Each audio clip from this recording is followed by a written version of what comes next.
Acne is actually pretty cool and visually interesting, and honestly kind of hot when you don't got pedophilic and perfectionist beauty standards whispering in your ear that it's ugly.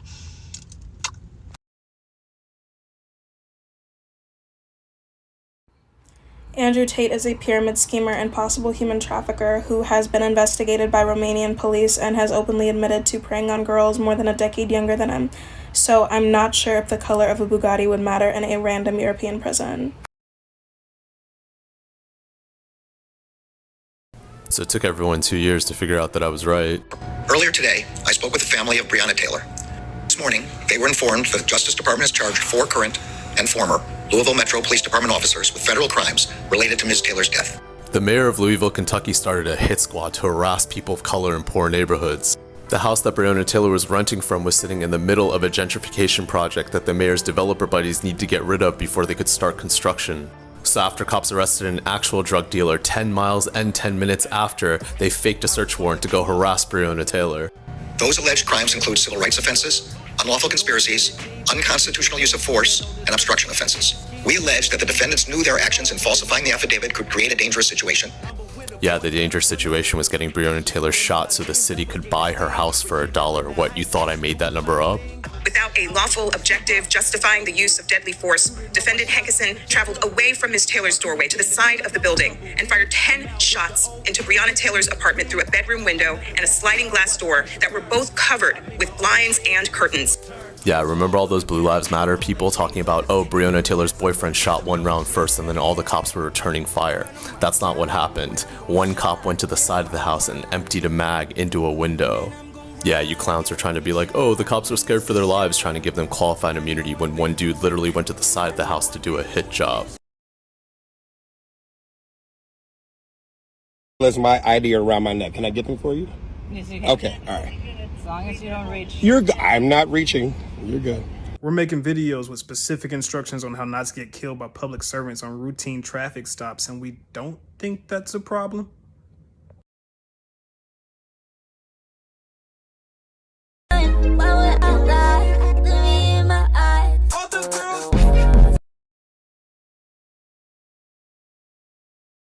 Now, this patch seems to spark some controversy among people, so I kind of want to use it to open up a discourse here. This is an anti-Islam patch. It seems like the consensus among the metalhead alternative community is anti. Please just call yourself a Nazi and move on. If you don't know where the anti-Islamic patch became popular from, it's from this dude down here. As you can see, he's wearing literally the exact same fucking thing, the exact same patch, whatever, just on his shirt. Here's him also painting a swastika on himself during a live performance. Yes, this is who he's getting his opinions from, and following their leadership is this guy right here. Let's not forget the fact that Muslims are also going through a genocide at the moment. Like, actually being genocided at the moment. And what other group of people were genocide? Is this clicking for anyone else? I think the only reason you have an anti-Islamic patch on yourself is because you can't have a Star of David, because everyone would fucking know how much a fucking racist person you are. Honestly, thank you so much to the punk dictator who made a video. We texted at like fucking 1 a.m. because that's when he made his video, and he sent it to me and he asked me if it was okay. Yes, it is. And I know 100% the wholesome metalhead would be so fucking disappointed in you, because people like that, black metalheads like that, would actively show people and project people who are not Nazis, show people anti-Nazi metal bands. When you're doing the exact fucking opposite, and in fact, you have people in your comments agreeing with you. You're pushing negative stereotypes, hate towards a whole group of people, 1.8 billion people exactly from the last study. And you're teaching people to discriminate against these group of people. Your main reason for hating them is because they're xenophobic, when that's exactly what you're doing right now. Do me a favor, pick up Quran, read it. Your take, your jacket, everything fucking about your ideology, your fucking girlfriend who wanted you to show off your fucking stupid jacket. Fuck y'all. Fuck all of y'all. Fuck y'all's stupid fucking ideology.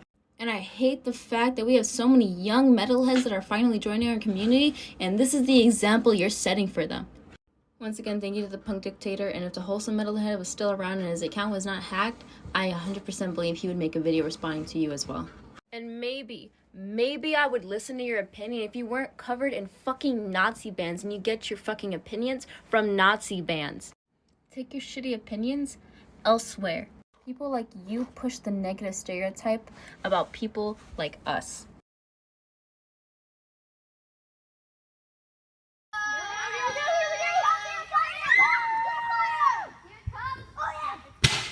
Uh-oh.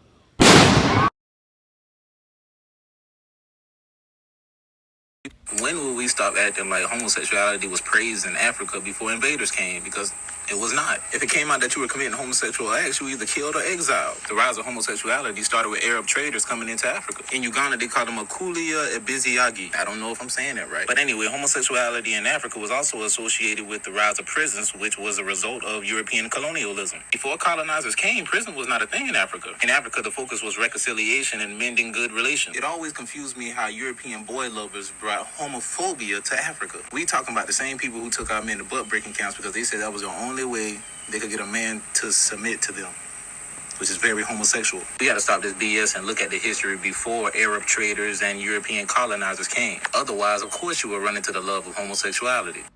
Research over me search. Prior to European colonization, throughout the African continent, we see far different, more relaxed attitudes towards sexual orientation and gender identity. As far back as 2400 BC, 2400 BC. Before European and Arab invasion, colonialization, all that right there. As far back as 2400 BC, tombs have been excavated in ancient Egypt with two men's bodies embracing each other as lovers. In addition to their acceptance of the same-sex relationship, ancient Egyptians, similar to other civilizations at the time, not only acknowledged a third gender, but venerated. Oh, but they're gonna say, man, you ain't talking about Egypt though, huh? I ain't talking about them Egyptologists. I got you. Facts over feelings in this book called Male Daughters and Female Husbands about gender and sex in African society. You know, it's talking about some things. When you dig deep, you'll see that female husbandry is one of the oldest queer practices found in over 40 cultures in Africa, in both ancient and contemporary Africa, which is wealthy and powerful and influential women who marry other women. During the pre-colonial times among the Langi people of northern Uganda, effeminate males known as Mudako Dako were treated as women and could marry men. Pre-colonial times. In the Nubeli and the Shano tribe in Zimbabwe, Nupe in Nigeria, Azande in Sudan and Congo, Tutsi in Rwanda and Burundi, it is believed that same-sex acts possess spiritual benefits. Androgyny. In Egypt, goddesses such as Mut, goddess of motherhood, and Segment, goddess of war, are often depicted as women with penises. In a whole bunch of countries in Africa, like Angola and Namibia, and a whole bunch of countries I can't pronounce, a caste of male diviners are believed to carry a powerful female spirit they would pass on to fellow male through intimate relations. Let's leave these folks alone and stop trying to use Hotepian Hebrew type ideology to try to push them out. I could keep on going on about male daughters and everything like this, but it just shows how some people be so lost in the sauce in European constructs, and you be thinking that you really woke and you put people on game, but you really not. And I'll take on that debate any day too. Let me know. I got time. What's this guy making? You know what I think about NFTs and the current NFT market crash? I always think about Tulip Mania. What's Tulip Mania? Well, during the 17th century, for about 4 years in the Dutch Golden Age, people shit their fucking pants over tulips. They thought they were the coolest things in the world. People paid Manhattan real estate money for tulips. Then one day, the market crashed because they realized that they were just fucking flowers. But here's the thing. Tulips are cooler than NFTs, because at least with tulips, you have a fucking tulip. I wouldn't personally eat that. Can you talk about Palestine right now? Yes. Today, Israeli occupation forces carried out yet another extrajudicial execution in Gaza, killing 8 people, including a 5-year-old girl. And this is from Alex, or Not Southern Marxist, who is an editor at Midwestern Marx who follows Palestine very closely. This Israeli raid was carried out within a residential building where these people were living, because this is an apartheid and an occupation where they're trying to force Palestinians out of their home and colonize an entire landmass. That's always been what the Israeli occupation has been about. And this makes me sick. It reminds me of the Israeli bombing which killed 12 children who were receiving trauma care in their homes, meaning they were being treated for trauma from the last Israeli raid when they were killed by yet another Israeli raid. And this is what the kids look like. Like, it's literally...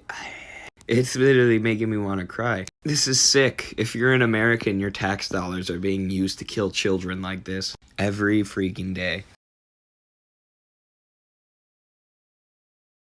At this point, let's just start using negative reinforcement with these men. And let me get this right. I'm not saying to hit men. I am saying maybe there's a crate. You know, maybe there's a timeout period, a refractory period, if you will. With legislation, there's been a lot of anti-LGBTQ bills going around. And to that I feel, honestly, they're kind of afraid of us existing in a sense because it's been so black and white for so long. When I get to share my queer joy as a person, they see that I am joyful in my experience. They see that I have a support system around me, and maybe that's something that can be their own experience. Just a waste away. Dizzy till I'm sick into my stomach by the cityscape. Yeah, I feel important, turning overtime for pity pay. Hey comrade, is there anything like poetry related? I'm not really the manual labor type.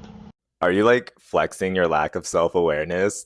BuzzFeed News did a great article on how a lot of the manual labor is actually done in the US right now today. And interview after interview on the verge of tears, workers would describe it as slavery. Over 100,000 people every year are brought in on legal government programs that allow employers to import foreign labor for jobs they say Americans won't take. Rights don't apply the same way to immigrants, so there's no one to step in when they're being deprived of fair pay, imprisoned, starved, beaten, raped, or threatened with deportation. I haven't even talked about forced prison labor in the United States, where this great free nation has over 20% of the world's entire prison population. And a lot of the illegal exploitation and abuse of undocumented immigrant workers largely goes on in the dark. In the comments, I'll post a video of socialist solutions to this capitalist problem of forced and coerced labor. That is legit the same Tupperware I give my 5-year-old daughter for school every day. What are you saying? Say it again. Tupperware? Say it again, slow. Tupperware? Slow, very slow. Say the first syllable. Tub. Wrong. I ain't never been with a baddie, but I got her and she calling me daddy, calling me mom. Okay. That shit was ass. What's a scam that's become so normalized that we don't even realize it's a scam anymore?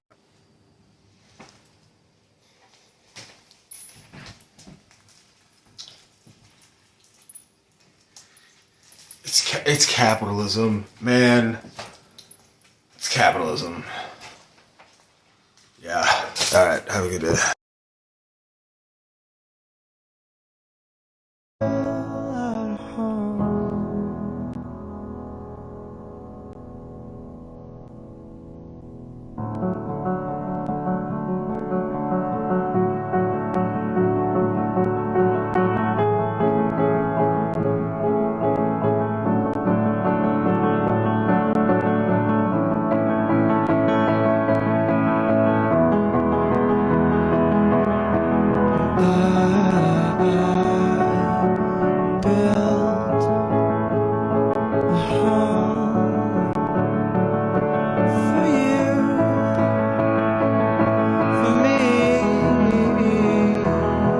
OJ like, I'm not black, I'm OJ. Okay.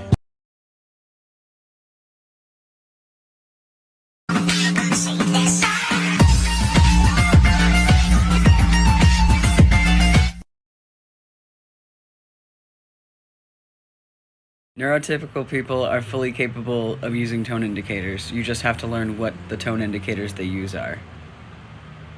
The tone indicators they use are emojis.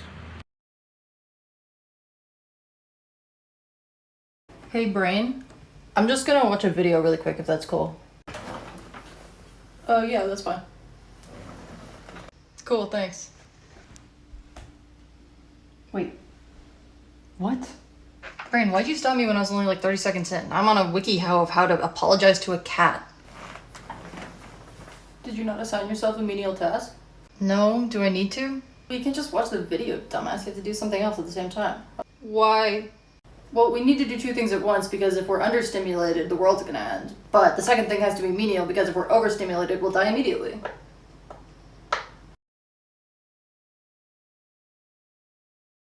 I'm losing a bunch of followers because I said I don't like landlords, and I just want everyone to give me another chance so that I can tell you that I don't like cops either.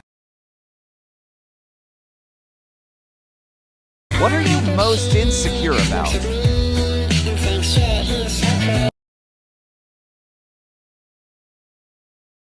Your Honor. Your Honor, I'm slaying.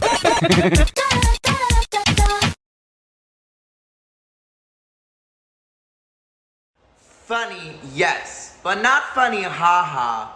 Funny queer.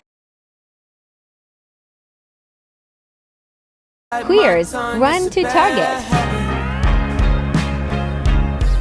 Kinda mad that I didn't take a step.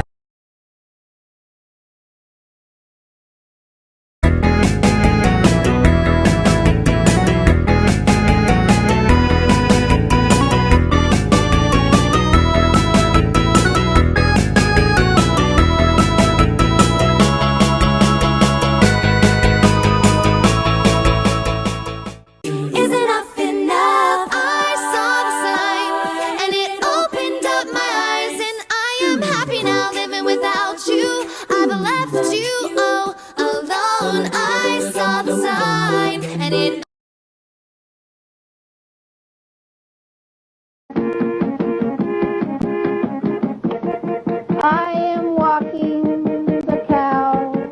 To my black people, okay, what is your favorite emotional reparation or mental reparation? I don't think I've been asked a more perfect question. So, all right, boom. I don't offer any comfortability. So when they walk past me and they do this little, to see if I'm going to do it back, to see if I'm one of the safe Negroes, I just stare angrily and I keep it pushing. I want them to be nervous and scared when they walk past me. I don't allow them any relatability. For example, I used to have this white coworker who always used to come to work like, hey, did you listen to that Little Baby album? Hey, have you heard that new Future? Nah. Do you even listen to rap? Nah. I'm not going to allow you to try to relate with me by appropriating my culture, being a culture vulture, and stereotyping me. Anytime they mention a holiday, I try to make it as uncomfortable as possible. Hey, Kareem, what are you doing for Christmas break? Well, I don't celebrate Christmas. I'm Muslim. Hey, what are you doing for July 4th weekend? Well, I don't celebrate July 4th weekend because it doesn't commemorate when my people are free. Last but not least, I don't allow them to move forward in any conversation unless they get my name right and any other black people names that they mention correct. And I absolutely love it.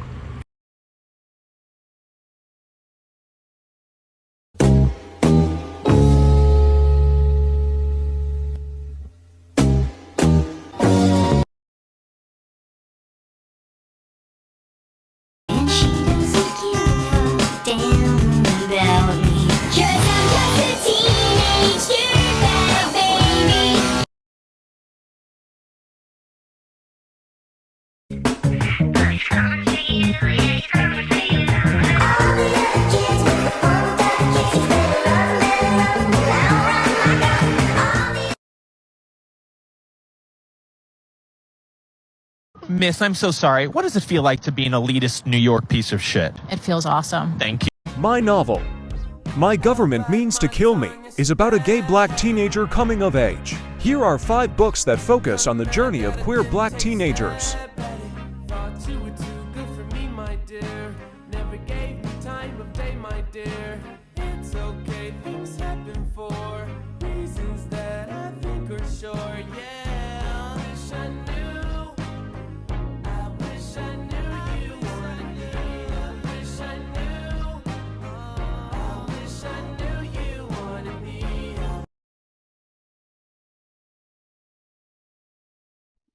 So I'm a boutique owner and I do have employees, and this is my first year being a boss, and let me tell you, it sucks.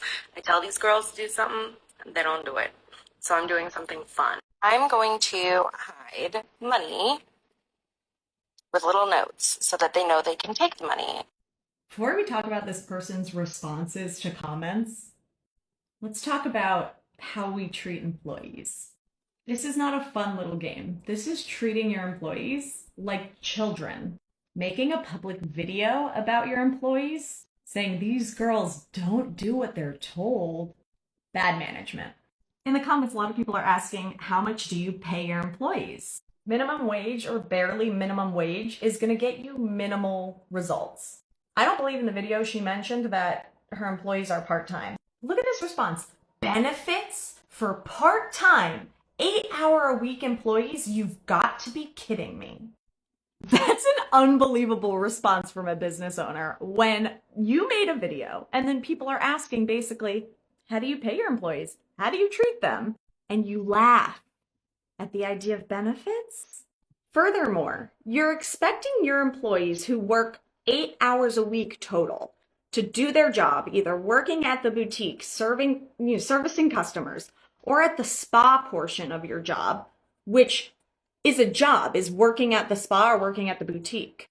Okay, you're saying what? They don't deep clean? Because in your comments, you're saying this is about deep cleans and this is a reward, a monetary reward for them going the extra mile. First of all, going the extra mile is not at all what you said in this video. You said you tell them what to do and they don't do it. 8 hours a week is not enough to be working the job that they were hired to do, plus being a detailed cleaning lady. And I'm assuming you only hire women because you said these girls. I have a feeling that if you took other people's advice and just fired them for not doing their job, which is what you're making it sound like you're trying to embarrass your employees, I think that your business would stop functioning. I don't think that you could run it all by your onesome. And I don't think that employers like you recognize how dependent you are on your workers. Otherwise, I don't think you would be so disrespectful publicly, treating them like children, and then scoffing at the question of how much do you pay them and do they have any benefits? Because you scoffed at that. I'd run from you. I'm always talking about having heightened androgens, or what are sometimes considered male hormones, and how that makes me intersex by definition.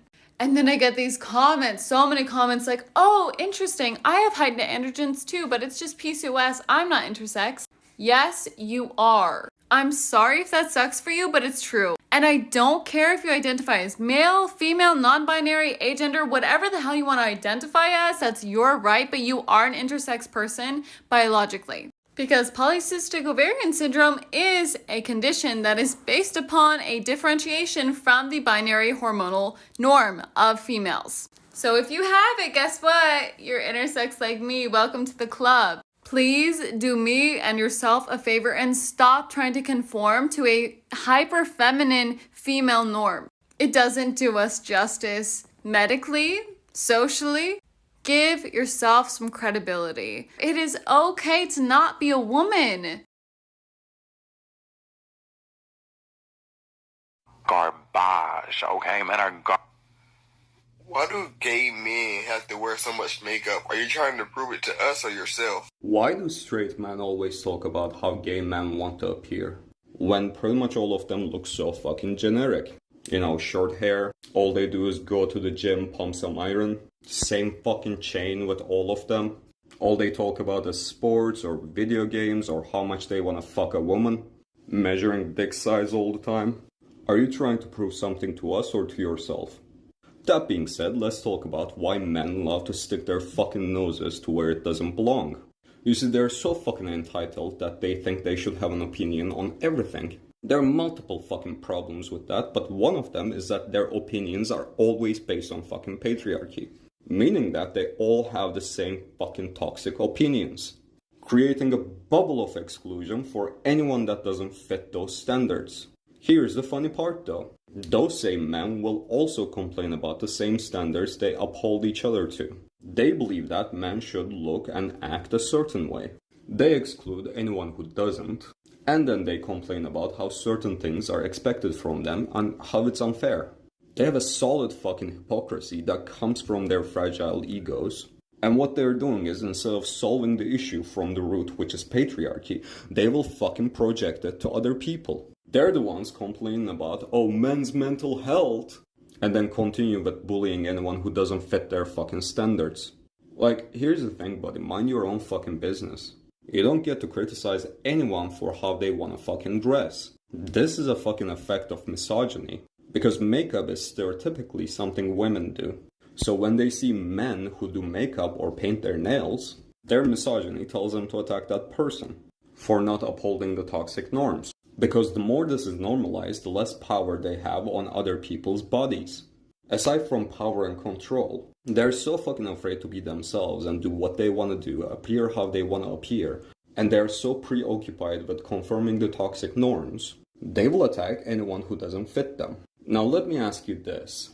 Why are you complaining about how other men look when you yourself appear exactly how other men expect you to, when you dress for other men's acceptance? Acceptance into that little fucking toxic bubble that you want to exclude anyone who doesn't fit your fucking standards. Riddle me this. Why do you dress for other men? Are you trying to prove something to us or to yourself?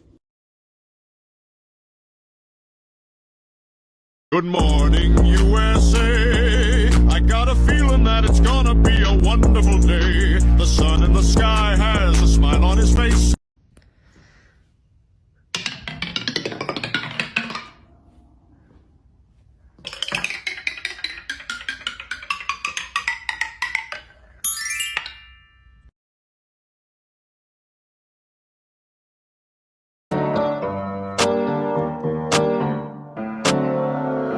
Havana, ooh, na, na. Half of my heart is in Havana, ooh, na, na. He took me back to East Atlanta, na.